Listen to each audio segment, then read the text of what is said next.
And now Sri Sanjay Singh ji. Vande Mataram sir, आपका बहुत बहुत आभार कि आपने वंदे मातरम जैसे महत्वपूर्ण विषय पर मुझे अपनी बात कहने का अवसर दिया।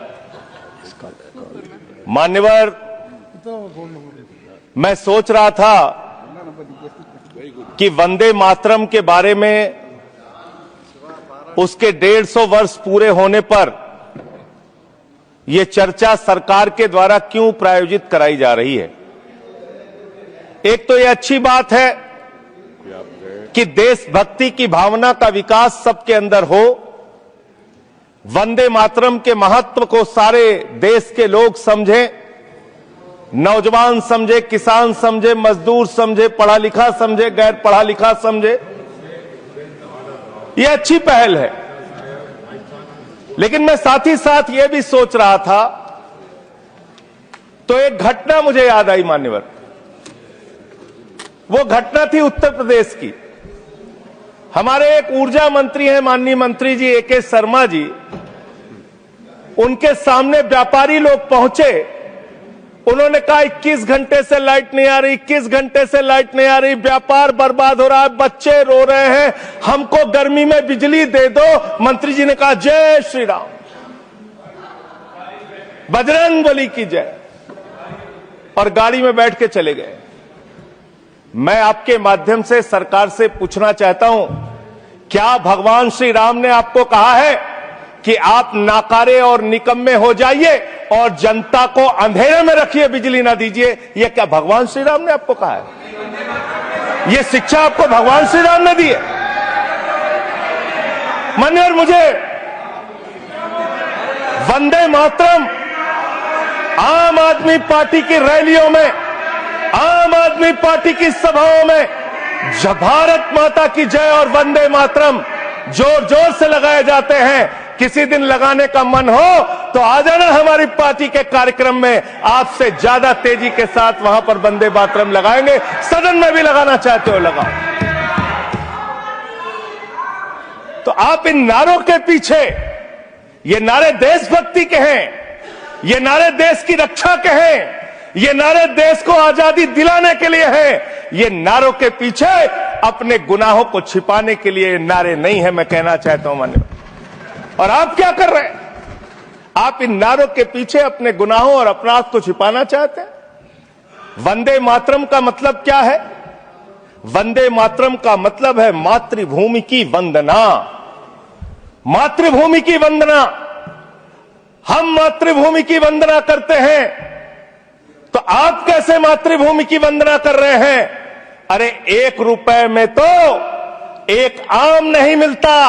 आपने 1 रुपए में अडानी को 1050 एकड़ जमीन और 10 लाख आम और लीची के पेड़ दे दिए। ये मातृभूमि की वंदना, ये आपकी मातृभूमि की वंदना है। ऑनरेबल मेंबर, आप मातृभूमि को बेचकर मातृभूमि की वंदना कर रहे हैं। ये मातृभूमि की, आज वंदे मातरम पे ही बात करूंगा सर।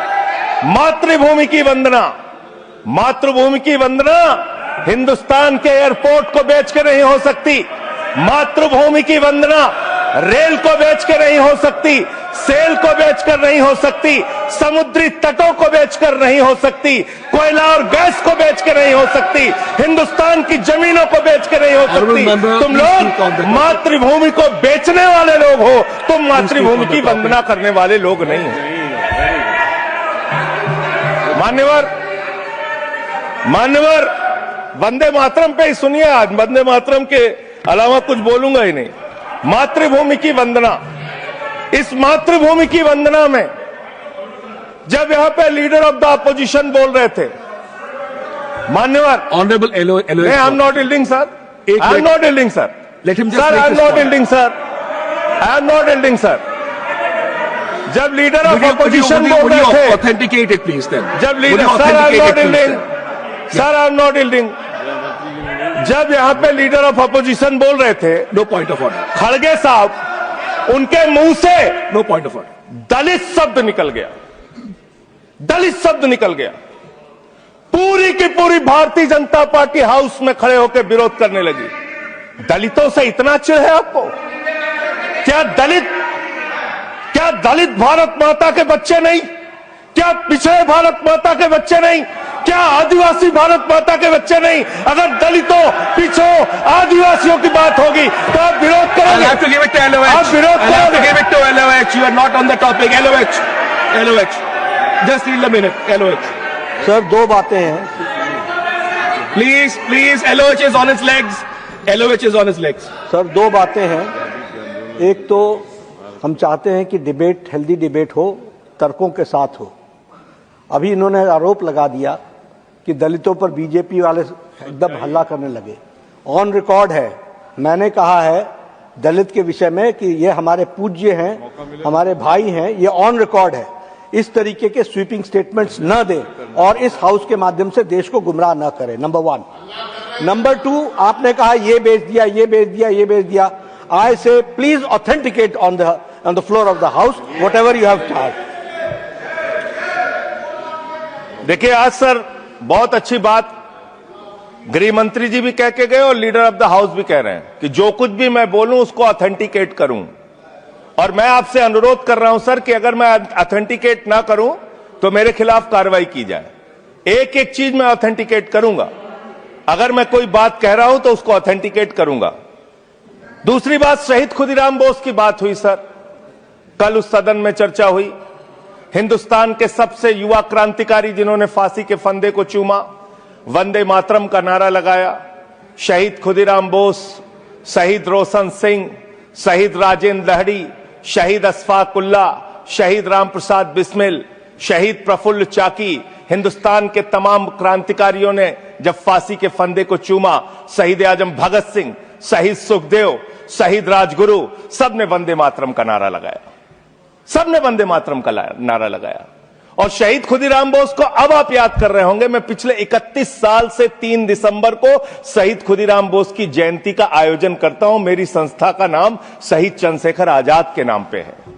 शहीद खुदीराम बोस हिंदुस्तान के वो क्रांतिकारी थे, जब उनको फांसी के फंदे पे चढ़ाया गया और उनका जब अंतिम संस्कार हुआ तो जो राख उनके अंतिम संस्कार से निकली मान्यवर, उसको बंगाल की माए तावीज बना के अपने बच्चों को पहनाती थी कि ऐसे ही बनना हिंदुस्तान के लिए क्रांतिकारी। यह इतिहास, यह हिंदुस्तान का इतिहास। लेकिन मैं आपके माध्यम से इस सरकार से पूछना चाहता हूं, आपके पुरखे इस वक्त क्या कर रहे थे जब शहीद आजम भगत सिंह वंदे मातरम लगा रहे थे, शहीद सुखदेव वंदे मातरम लगा रहे थे, शहीद राजगुरु वंदे मातरम का नारा लगा रहे थे, शहीद खुदीराम बोस वंदे मातरम का नारा लगा रहे थे। उस वक्त आप क्या कर रहे थे? क्या कर रहे थे आप? वंदे मातरम का नारा लगाकर लोग जेल गए, लाठियां पड़ी उनको। मैं आपके माध्यम से इस सरकार से पूछना चाहता हूं, आरएसएस के 4 लोगों का नाम बताओ जो वंदे मातरम नारा लगा के जेल गए, उनका नाम बताओ आप। 4 लोगों का नाम बताओ आप, अपने 4 पुरखों का नाम आप बताओ। आप नहीं बता सकते क्योंकि आजादी के आंदोलन में आपका कोई इतिहास नहीं। आजादी के आंदोलन में आपका कोई इतिहास नहीं, यही आपकी कुंठा है।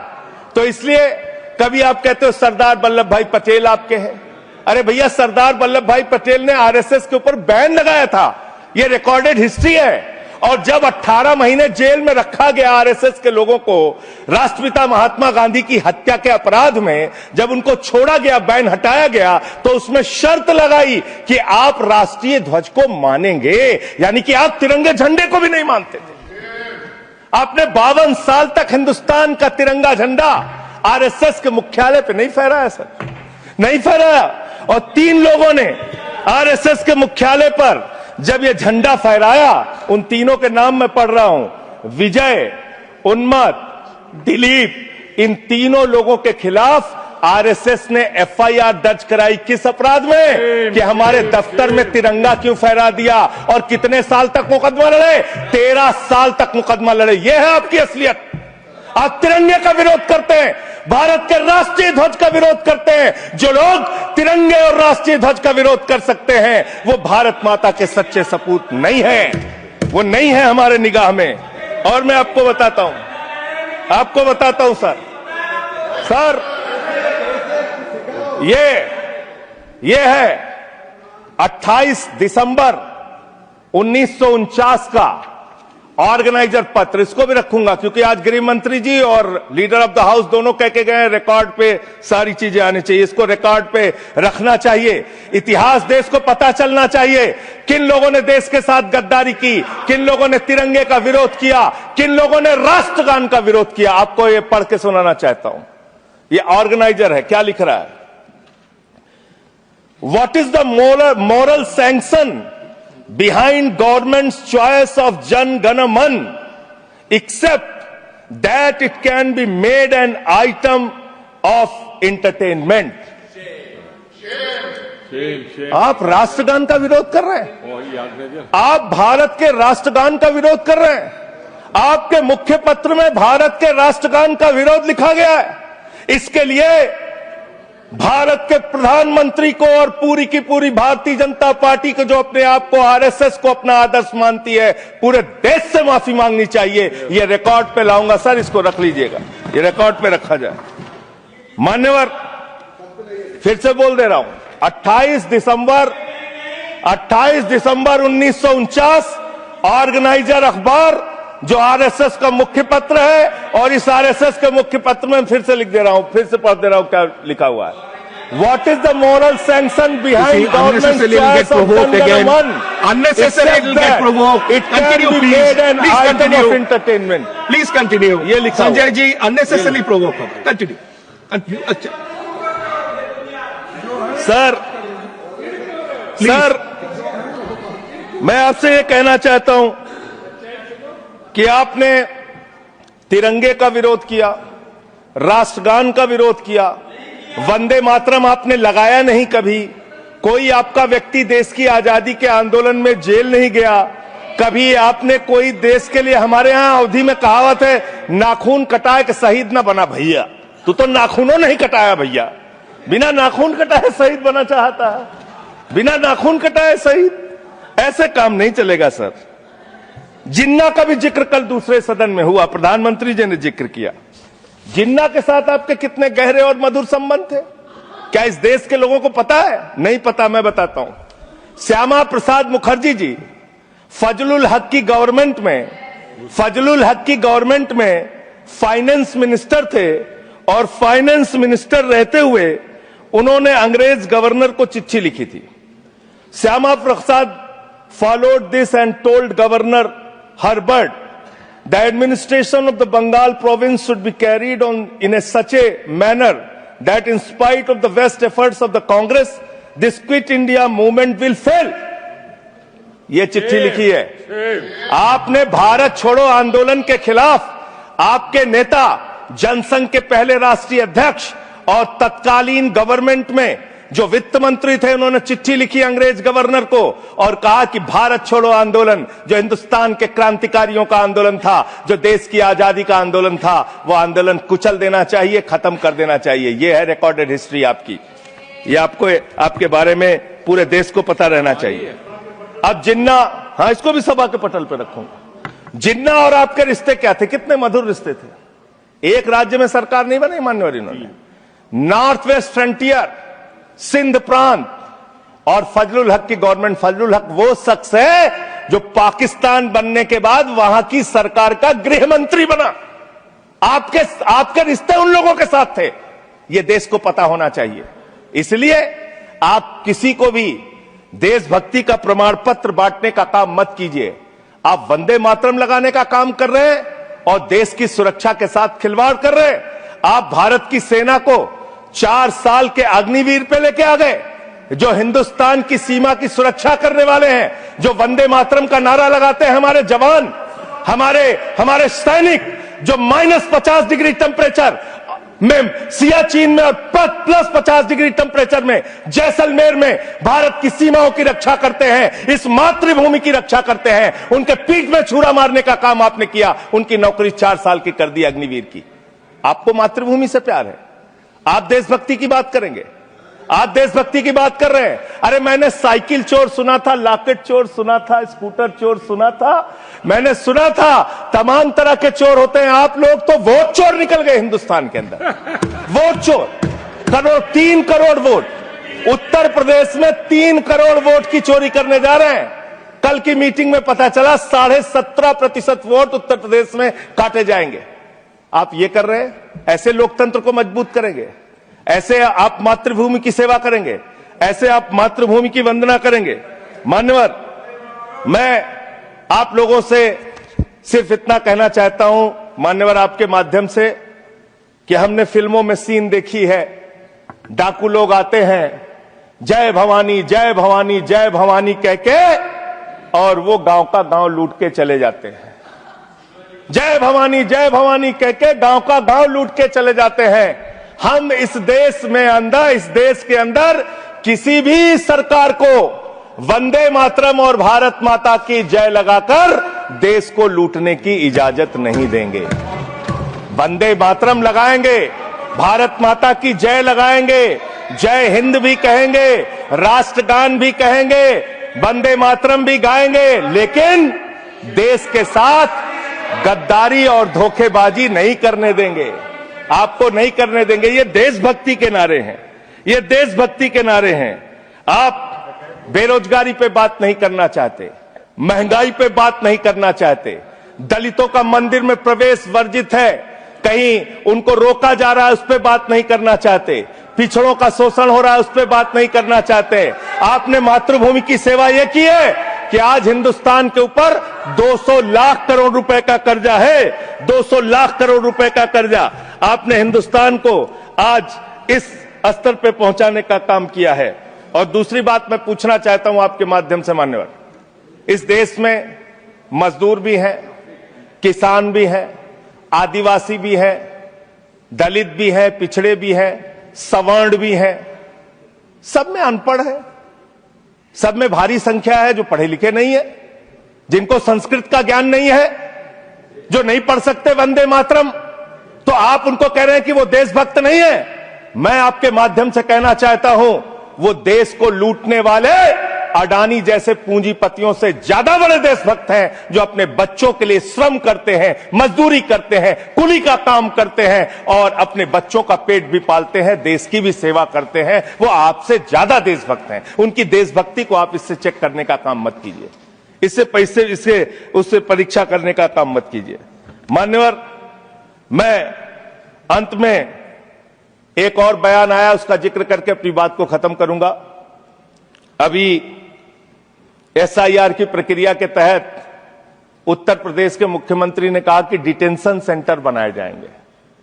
80 लाख लोगों के वोट आपने बिहार में काट दिए, वहां कितने घुसपैठिए मिले आपको? अरे भाई, ये भी मातृभूमि की बात हो रही है। आप लोग चाहते हैं बांग्लादेशी यहां पे आ जाएं, मातृभूमि को सुरक्षा को खतरा हो जाए? आपको तो चिंता वही है ना, वही तो बात कर रहा हूं। कितने बांग्लादेशी घुसपैठिया मिले? कितने बांग्लादेशी घुसपैठिया मिले? कितने बांग्लादेशी घुसपैठिया मिले? मात्र 315, जिसमें नेपाल के बाकी लोग सिर्फ 78 मुसलमान मिले। वहां 80 लाख लोगों के आपने वोट काट दिए। अब आप कह रहे हैं उनको डिटेंशन सेंटर में रखेंगे। उनको डिटेंशन सेंटर में आप रखेंगे जो हिंदू हैं, जिनके जो पूर्व आईएएस हैं। आप इस देश का सिर्फ माहौल बिगाड़ना चाहते हैं। आप इस देश को सिर्फ नकली नारों के पीछे सिर्फ आप अपने आप को छिपाना चाहते हैं। वंदे मातरम देशभक्ति का नारा है, भारत माता की जय देशभक्ति का। हां, दिल्ली में तो काटोगे ही आप, ठीक ही कह रहे हो, पहले से ही नियत बता दिया। दिल्ली की हालत तो कर दी आपने। अरे इसमें क्या लिखा हुआ है? इसमें क्या लिखा हुआ है? सुजलाम सुफलाम, सुजलाम सुफलाम, शुद्ध जल शुद्ध फल और मधुर वाणी। मधुर वाणी, मधुर वाणी कौन बोल रहा है? देश के प्रधानमंत्री मधुर वाणी बोल रहे हैं। मुजरा जैसे शब्दों, अरे भाई, इसी वंदे मातरम की सेकंड्स रह गए सर, वंदे मातरम की तो बात कर रहा हूं। हमारे पास और टाइम है सर, टाइम है सर। सर, मधुर वाणी, मधुर वाणी, मधुर वाणी।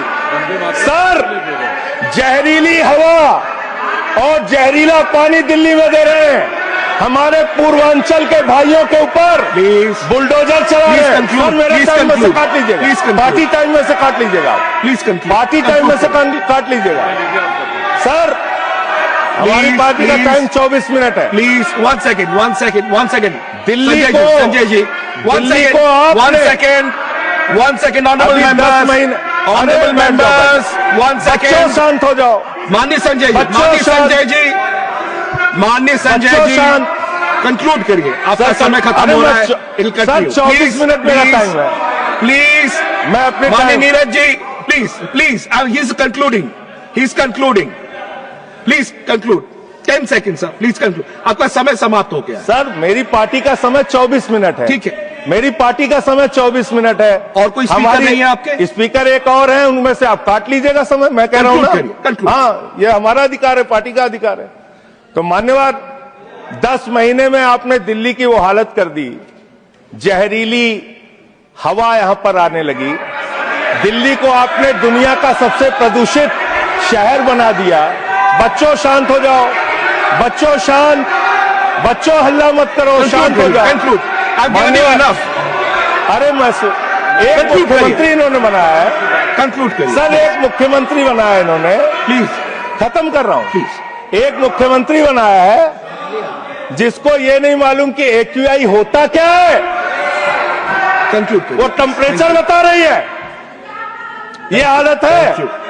तो इसलिए मैं अंत में इन्हीं लाइनों के साथ कि पहले ये तय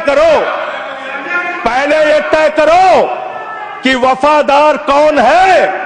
ये वक्त तय करेगा कि गद्दार कौन है। ये वक्त तय करेगा कि गद्दार कौन है। पहले Thank ये you. तय करो कि वफादार कौन है। ये वक्त तय करेगा कि गद्दार कौन है। वंदे वंदे थैंक यू वंदे वंदे वंदे वंदे वंदे वंदे। कोई बीजेपी वाला वंदे मातरम नहीं लगाया सर। थैंक यू चैनल के साथ जुड़ने के लिए सब्सक्राइब करें और बेल नोटिफिकेशन दबाना ना भूलें।